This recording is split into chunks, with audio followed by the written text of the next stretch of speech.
Hey everyone, we have got this L'Oreal Paris conditioner, so let's check it out. This is Hyaluron Moisture Sealing Conditioner. It is 175 ml bottle, MRP is 345 and we got it from Amazon for 232. Its color match with the purple packaging theme and the texture is creamy, lightweight, not too thick. It has to be used after shampooing on wet hair. Use a small amount. If you have short hair, use a small coin size amount. For mid length, use medium quantity. And if you have long hair, use a bit more. Always apply it from mid length to the tip, not on the scalp. Leave it for 1 minute and rinse. It makes your hair shiny and bouncy, and the conditioner is quite helpful in removing tangles.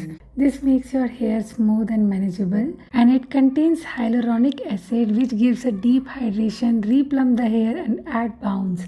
Fragrance is pleasant and mild and stay until the next wash.